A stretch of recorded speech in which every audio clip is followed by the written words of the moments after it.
중국의 공자가 남긴 명언 중에 미래를 결정짓고 싶다면 과거를 공부하라, 과거를 공부하라라는 말이 있습니다. 지나간 사건들을 혹은 실패한 일들을 곰곰이 생각해보고 그것을 되풀이하지 말라라는 그러한 의미입니다. 여러분, 가장 어리석은 사람이 누구일까요? 실수를 되풀이하지 않는 사람입니다. 똑똑한 사람과 바보를 가장 확실하게 구분하는 것이 무엇인 줄 아는가라는 이런 질문에 어느 댓글에 이런 참 재밌는 말이 있었습니다. 바보는 늘 같은 실수를 되풀이하는 반면 똑똑한 사람은 다음 말이 뭘까요? 다른 실수를 한다는 것이다. 사람은 늘 실수를 하게 되어 있습니다. 그러나 똑똑한 사람은 같은 실수를 반복하지 않는다라는 말입니다. 왜 우리가 과거에 대한 공부, 특별히 역사에 대한 공부를 할까요? 역사를 통해 우리의 부족함을 깨닫고 현재의 상태를 수정하고 나아가 미래의 방향성을 잡기 위해서 우리는 역사를 공부하는 것입니다. 신앙도 동일합니다. 하나님의 역사 경영, 디모데전서에 보면 하나님의 구원의 경륜을 통해 하나님의 일하심을 우리는 알아야 합니다. 하나님의 섭리 과정을 우리가 볼 수 있어야 한다는 말입니다. 하나님이 일하실 때 하나님은 절대 단독적으로 일을 행하지 않으십니다. 하나님은 사람을 통해서 일하십니다. 부족하지만 사람을 통해서 분명히 역사에 나가고 있습니다. 하나님의 역사 경영을 보면 본받아야 할 사람이 참으로 많이 등장합니다. 그러나 모든 사람을 본받아야 하는 것은 아닙니다. 반면 교사를 삼아야 할 인물이 있다는 말입니다. 제가 지난 시간에 반면교사 삼아야 할 인물 3명을 말씀드렸습니다. 기억나실지 모르겠는데 창세기에서 동쪽으로 갈 수밖에 없었던 인물 3명이 있습니다. 첫 번째가 창세기 3장에 나왔던 아담, 그 다음에 오늘의 주인공인 가인, 그 다음에 창세기 13장에 롯이 있습니다. 아담이 동쪽으로 갈 수밖에 없었던 그 이유는 바로 하나님의 말씀을 저버렸기 때문입니다. 오늘은 두 번째 주인공인 가인을 살펴보고자 합니다. 창세기 4장 16절 함께 보실까요? 자막이 준비되어 있으면 함께 읽어보도록 하겠습니다. 읽겠습니다. 시작. 가인이 여호와 앞을 떠나서 에덴 동쪽 놋 땅에 거주하더니 에덴 동쪽 놋 땅에 거주하더니 놋 땅, 여기에 대한 지리적인 위치는 사실 알려져 있지 않습니다. 다만 놋은 누드라는 이 히브리어에서 파생된 단어인데 여러 가지 뜻이 있습니다. 내몰리다, 방랑하다, 한탄하다, 물에 의해 움직이는 갈대와 같아, 그 다음에 슬퍼하다라는 등 대부분 부정적인 뜻을 가지고 있습니다. 결국 무엇을 말합니까? 놋 땅에 거주한다는 것은 하나님을 떠난 비참한 존재이며 하나님을 떠나 방황하는 존재는 마음에 참된 기쁨도 없고 희망도 없고 염려와 불안 속에 살아간다는 것을 의미합니다. 이제 가인이라는 인물을 통해서 그가 실패한 것이 무엇인지를 우리가 함께 살펴보고 반면교사 삼기를 진심으로 소망합니다. 가인이 실패한 그 실패를 되풀이하지 않는 영적인 바보가 우리가 다 되지 않기를 진심으로 소망합니다. 자, 그러면 이제 우리가 본문을 함께 살펴보도록 하겠습니다. 아담과 하와는 사단의 유혹으로 하나님 앞에 이제 쫓겨나게 됩니다. 그 부부가 하나님의 심판을 받고 에덴 동산에서 쫓겨난 다음 시간이 얼마나 흘렀는지는 모르겠습니다. 하와가 여호와로 말미암아 4장 1절에 보시면 세월이 얼마나 지난지 모르겠지만 하와가 여호와로 말미암아 두 아들을 낳습니다. 그 아들의 이름이 바로 가인과 아벨입니다. 그들은 성장했고 각자의 직업을 가집니다. 아벨은 양치는 자였고 가인은 농사하는 자였습니다. 2절에서 우리가 이를 확인할 수 있습니다. 3절과 4절의 말씀을 보시면 그들이 성장해서 각각 하나님께 나아가 예배를 드립니다. 그들이 드리는 제물은 달랐지만 분명히 그들은 예배를 드렸습니다. 그런데 여기서 문제가 발생합니다. 우리 4절부터 5절까지 말씀을 함께 읽도록 하겠습니다. 자, 4절부터 5절 함께 읽겠습니다. 시작. 아인은 자기도 양의 첫 새끼와 그 기름으로 들었더니 여호와께서 아벨과 그의 제물을 받으셨으나 가인과 그의 제물은 받지 아니하신지라. 가인이 몹시 분하여 안색이 변하니. 이 장면을 어느 주석가가 해석을 했는데 아벨과 가인이라는 영화가 이를 제법 잘 만들었습니다. 아벨과 가인이 함께 예배를 드렸는데 아벨이 드리는 제물은 그 연기가 이제 하늘로 올라갑니다. 사진을 보시면 저렇게 이제 보이시죠? 저게 영화인데 지금 우리 아벨이 예배를 드리고 있는 거예요. 예배를 드릴 때 제물이 연기가 하늘로 올라갑니다.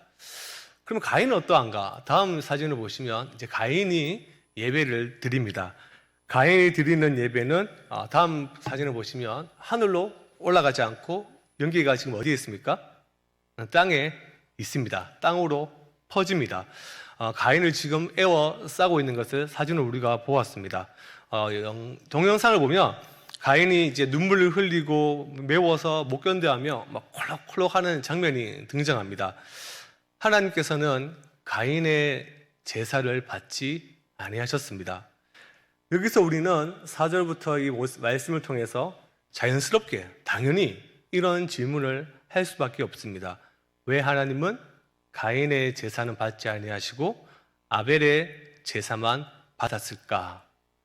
이 질문에 대한 다양한 견해가 있습니다. 대표적으로 세 가지만 이 시간에 소개해드리면 첫 번째는 하나님이 양치는 자만 좋아하신다, 이러한 이제 해석이 있는데 이거는 사실 성경적 근거가 없습니다.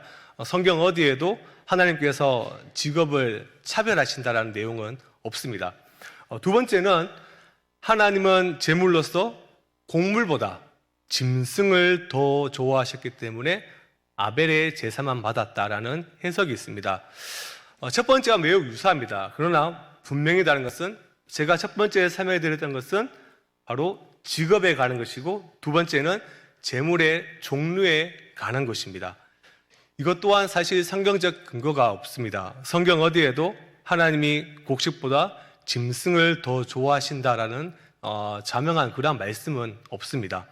레위기도 보면 하나님께서 곡식으로만 드리는 그 제사를 받으십니다.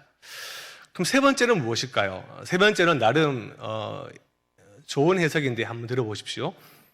아벨은 피의 제사를 드렸고 가인은 어떤 제사를 드렸습니까? 곡식의 제사를 드렸기 때문에 하나님께서는 피의 제사만 받으셨다라는 해석이 있습니다.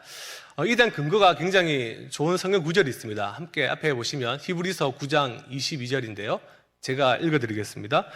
율법에 따라 거의 모든 물건이 피로써 정결하게 되다니 피 흘림이 없은즉 사함이 없느니라 라는 말씀도 있고, 다음 레위기 17장 11절 말씀 제가 또 읽어드리겠습니다. 생명이 피에 있으므로 피가 죄를 속하느니라. 피가 죄를 속하느니라.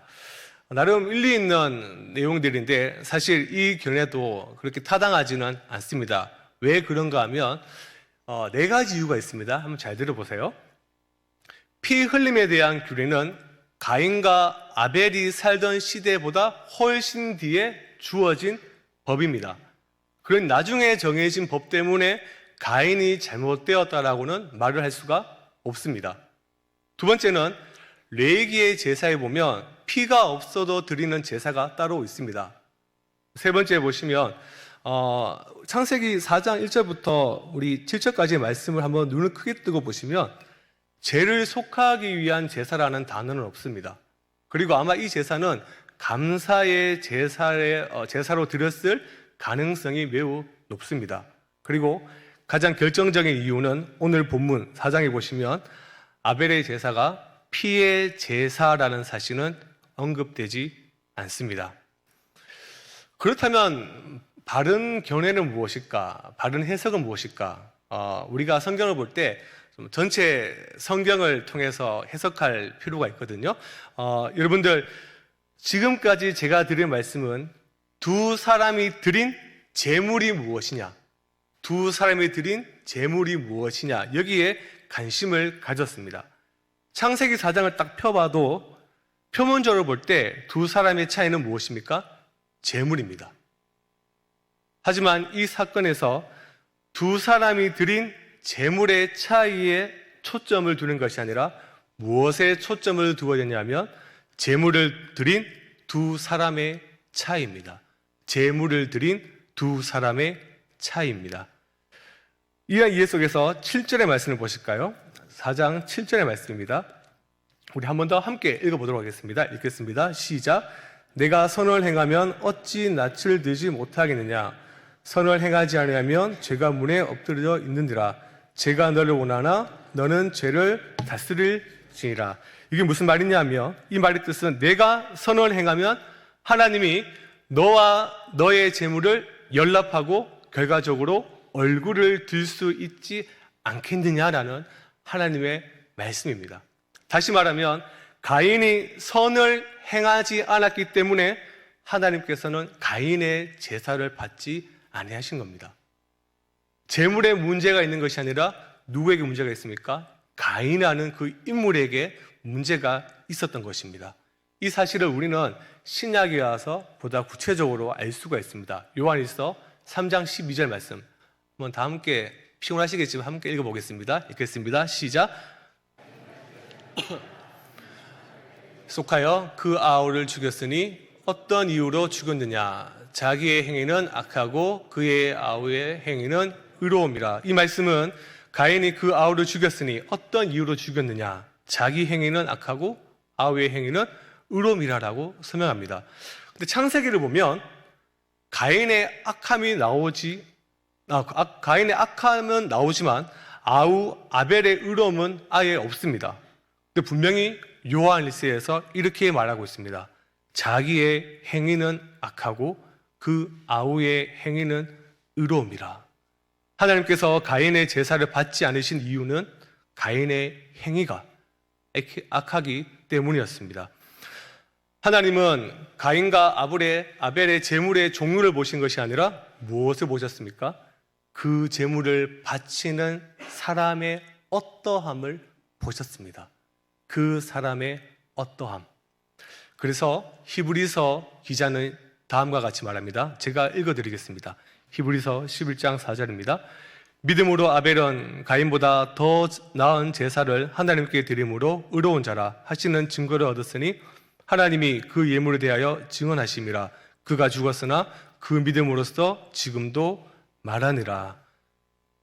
아벨과 가인의 차이는 제물에 있었던 것이 아니라 그들의 믿음의 삶에 있었습니다.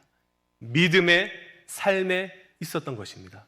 하나님은 믿음으로 드린 아벨의 제사만 받으셨고 그렇지 않는 가인의 제사를 받지 아니하셨습니다. 하나님께서 기뻐 받으시는 예배는 무엇일까요?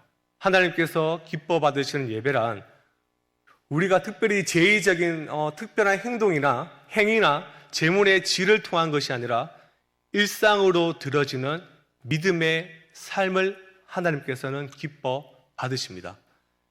가인은 삶의 전 영역 속에서 믿음 없는 삶을 살았습니다. 하나님과 더불어 사는 삶을 살지 아니하였고 하나님을 의식하지 않았습니다. 하나님을 믿는 신앙에 근거한 신앙적 태도가 그의 삶 속에서 없었던 겁니다. 이러한 태도가 결국 어디까지 이어져 나왔습니까? 예배까지 이어 나온 것이죠. 3절의 말씀을 보실까요? 4장 3절의 말씀을 보시면 세월이 지난 후에 가인은 땅의 소산으로 제물을 삼아 여호와께 드렸고 라는 말씀이 있습니다. 가인은 하나님께 제사를 드릴 때 최고의 것, 처음의 것을 드리지 못했습니다. 그저 먹다가 남은 것 혹은 일부를 드렸는지 아니면 곳간에 손에 잡히는 대로 예물을 드렸는지는 알 수 없지만 분명한 것은 하나님께 최고의 것을 드려야 한다는 생각은 없었습니다. 왜냐하면 그의 삶의 중심에는 하나님이 아니라 자신이 왕으로 자리 잡고 있었기 때문입니다. 스스로 왕이 된 가인은 하나님의 뜻에 순종한 일에는 아무런 관심이 없었습니다. 평소 가인은 자주 하나님의 뜻을 거스리고 그저 자신의 생각과 뜻대로 죄악을 일삼으며 살아갔던 것입니다. 그렇기에 하나님은 평소 하나님을 신뢰하지 않고 자기 마음대로 불신앙과 불순종의 삶을 살았기 때문에 예배 드릴 때 손에 잡히는 대로 아무거나 가져와서 드리는 제물과 가인을 받을 수가 없었던 겁니다.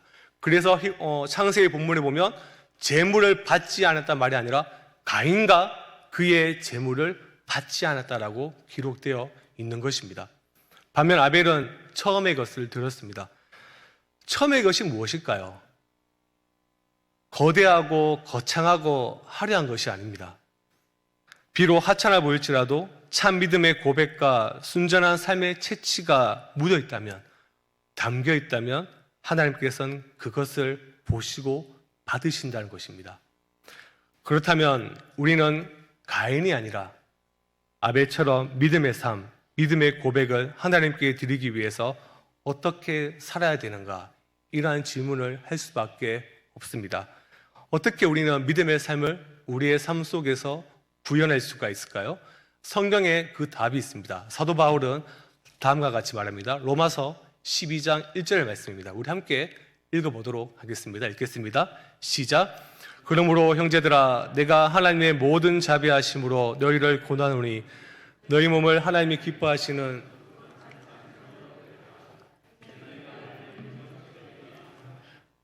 아멘. 바울은 우리 자신을 하나님께 드리는 것이 합당한 예배다라고 말씀하고 있습니다. 몸이 무엇일까요? 몸은 물리적인 신체를 의미합니다. 여기서 말하는 것은 물리적인 신체를 포함한 전 인격과 삶 전체를 의미합니다. 믿음의 삶은 전 인격과 삶 전체를 의미하는 것입니다. 예배에서 하나님께 드리는 제물은 우리의 몸이 배제된 언어나 생각이나 노래나 헌금이나 예식이 아닙니다. 우리의 제물은, 예배의 제물은 바로 우리의 몸입니다. 말하자면 우리의 몸이 머무는 그 모든 곳이 예배의 장소이고 우리의 몸이 행하는 모든 것이 예배의 제물인 것입니다. 그런데 가끔 이렇게 설교를 할 때 잘못 이해하는 분들이 계십니다. 그러면 주일과 수요일, 새벽 예배는 필요 없지 않는가? 이렇게 예배를 부정적으로 생각하는 사람들이 있습니다. 그것은 사실 굉장히 잘못된 생각입니다. 예배는 고백적인 예배가 있고 그 다음에 실천적인 예배가 있습니다. 고백적인 예배가 무엇일까요? 지금 특정한 시간과 장소에서 드려지는 예배를 믿음의 우리의 선배들은 고백적인 예배 혹은 직접적인 예배라고 규정했습니다. 즉 우리가 지금 드리는 이 시간이 고백적이고 직접적인 예배입니다. 그럼 실천적이고 간접적인 예배가 있습니다. 그게 뭔가 하면 하나님께 드린 예배에는 삶의 모든 현장에서 우리의 몸이 산제물로 드려지는 것이 실천적이고 간접적인 예배입니다. 직접적인 예배는 하나님께 구별된 예배의 삶을 살겠다는 고백이고 그 고백에 구현되는 장소가 바로 우리의 삶입니다. 그런데 여러분들, 실체적인 것과 그 다음에 이 고백적인 것은 사실상 하나입니다. 이것을 따로 떼어서 분리를 절대 할 수가 없습니다. 참된 예배자는 실체적인 것과 고백적인 것이 바로 동시에 드리는 자입니다. 그런데 우리는 고백적인, 직접적인 예배는 굉장히 중요시 여기는 경향이 있습니다. 반면에 실천적이고 간접적인 예배에는 소홀히 여기는 모습이 짙습니다. 그래서 사도 바울이 우리에게 어떻게 말하고 있나요? 로마서 12장 1절을 다시 제가 읽어드릴게요. 거룩한 산 제물로 드려라. 거룩한 산 제물로 드려라. 산 제물로 드려라. 이 말씀이 무엇입니까? 제사적인, 제의적인 표현입니다. 구약에서 제사를 드릴 때는 제사장은 반드시 짐승을 죽여서 바칩니다. 그럼 지금 사도 바울이 말하고 있는 것은 우리의 몸을 하나님께 드릴 때 제물 드리는데 산제물, 우리의 몸을 자학하거나 우리를 죽여서 드리라는 말이 아님을 여러분들은 잘 알고 계실 겁니다. 산제물, 살아있는 이 말은 내 뜻대로 살지 않고 예수님 안에서 거듭나 예수님 뜻대로 사는 것을 말합니다. 다시 말씀드릴게요. 산 제물이란 것은, 살아있는 것은 내 뜻대로 살지 않고 예수님 안에서 거듭나 예수님의 뜻대로 사는 것입니다. 삶의 모든 현장에서 자신의 고집스러운 주장과 기호와 지식과 경험과 목적과 방식을 내놓고 삶의 모든 영역에서 하나님의 뜻을 드러내고 하나님의 나라를 구현하는 것, 이것이 산 제물입니다. 그러니 자연스럽게 자신의 고집과 경험과 목적 등을 내려놓지 않으면 결코 삶의 예배가 드려질 수가 없습니다. 그래서 산 제물이라는 것은 결국 자기를 부정하는 겁니다. 자아를 죽이고 자아를 부정하면서 하루하루를 살아가는 것이죠. 포기하는 연습을 많이 해야 됩니다. 자신을 처복종하는 훈련을 많이 해야 됩니다. 그것이 산 제물입니다. 참된 예배자는 그래서 경건의 연습을 매일 해야 합니다. 무엇보다 하나님의 뜻이 무엇이고 하나님께서 기뻐하시는 바가 무엇인지를 고민하고 숙고하고 기도하는 그 자리에 나아가야 됩니다. 가인은 그것을 하지 못했습니다. 자아가 죽지 않았고 포기하지 않았고 경건의 모습도 없었고 경건의 능력 또한 없었습니다. 물론 고백적인 예배의 형식만 갖추었을 뿐 실천적인 예배에는 완전히 실패한 자가 가인이었습니다. 사랑하는 성도 여러분, 예수를 믿는다는 것은 단순히 교회에 나가는 것을 의미하지 않습니다. 교회에 다니는 것, 소속을 두고 있는 것이 전부가 아닙니다. 예수를 믿는다는 것이 무슨 말일까요? 믿는 자의 인격 속에 예수님을 모시는 것입니다. 이를 같은 의미로 다르게 표현하자면 우리 안에 성령님이 역사하는 자가 바로 예수를 믿는 자입니다. 그래서 사도 바울이 다르게 표현한 적이 있어요. 고린도전서 3장 16절부터 17절의 말씀을 보시면 제가 읽어드리겠습니다. 너희는 너희가 하나님의 성전인 것과 하나님의 성령이 너희 안에 계시는 것을 알지 못하느냐. 누구든지 하나님의 성전을 더럽히면 하나님이 그 사람을 멸하시리라. 하나님의 성전은 거룩하니 너희도 그러하리라. 그리스도 안에서 의롭다함을 얻은 자들은 성령님이 거주하는 자들입니다. 성령이 거주한다는 것은 거룩하게 살아야 함을 의미합니다. 신자가 실존하는 모든 영역 속에서 거룩, 즉 경건함을 신자는 늘 추구해야 합니다. 그것이 실천적인 예배의 자세입니다. 우리가 이 시간 우리의 모습을 한번 반성해 봅시다. 우리는 일반적으로 예수를 믿는다는 것을 교회에 나와서 일정한 시간이 지나면 세례를 받고 직분도 받아서 적당히 교회 봉사도 하며 주일날 예배를 드리는 것을 1차적으로 예수 믿는다, 이렇게 생각하는 경향이 있습니다. 물론 그것도 맞습니다. 그런데 과연 그럴까요? 도무지 하나님 앞에서 자신의 인격과 삶은 변화되지 않고 교회 공동체 속에서 교회 다니는 사람을 과연 예수 믿는 사람이다라고 말할 수 있을까요? 이사야서 1장 12절의 말씀 제가 읽어드리겠습니다. 너희가 내 앞에 보이러 오니 이것을 누가 너희에게 요구하느냐? 내 마당만 밟을 뿐이니라. 하나님께서는 그분 앞에 열심히 나온다 할지라도 나를 믿는 것이 아니다라고 말씀하고 계십니다. 물론 예수를 믿으면 교회에 나와서 예배를 드립니다. 그러나 예배를 드렸다는 것으로 예수 믿는 것의 전부라고 생각하는 그릇된 확신에 안주하는 것은 매우 위험합니다. 참된 예배는 교회 안과 밖을 구분하지 않습니다. 참된 예배는 우리의 몸이 있는 곳입니다. 하나님의 뜻을 실현하고자 하나님을 기쁘시게 해드리고자 하는 우리의 몸이 있는 그곳이 예배의 장소입니다. 말씀을 마무리하도록 하겠습니다. 우리는 지금 이 시간 다 같이 교회 예배당에 앉아 있습니다. 그리고 내일부터 6일 동안 각자의 개별적인 삶을 이제 이어나갈 것입니다. 우리의 몸이 머무는 곳에 예배가 있음을 기억했으면 좋겠습니다. 그곳에서 하나님의 나라를 실현했으면 좋겠습니다. 그곳에서 우리의 경건함을 드러냈으면 좋겠습니다. 하나님의 말씀대로 살아갔으면 참으로 좋겠습니다. 예배는 삶의 전 영역에서 하나님의 뜻을 구현하기 위함임을 기억하며 살아가는 우리 모든 성강의 식구가 되기를 소망합니다. 제가 참으로 좋아하는 문장이 있습니다. 앞에 좀 띄워주시면 감사한데요. 제가 평소에 이렇게 자주 읽는 문장인데, 성도 한 사람이 일주일 동안 삶의 현장에서 나타낸 거룩성의 총집합이 우리 교회의 거룩성입니다. 바꿔 말할 수 있죠. 성도 한 사람 일주일 동안 삶의 현장에서 나타낸 거룩의 총집합이 우리 성강교회의 거룩성입니다. 즉, 우리가 교회 와서 눈물 흘리고 손을 든 것도 거룩한 행위지만, 사실은 우리가 삶 속에서 거룩하게 살아와 예배드리는 그 모습 자체가 거룩입니다. 사랑하는 성도 여러분, 우리가 다음 주에 임례송을 부르며 두 손을 들 때에 우리의 두 손에 경건의 보고서가, 바로 하나님 앞에 승리의 보고서가 있기를 진심으로 소망합니다. 그리하여 거룩성이 총집합이 드러나는 아름다운 그 교회, 거룩한 그 교회, 거룩한 성강교회가 되기를 진심으로 소망합니다.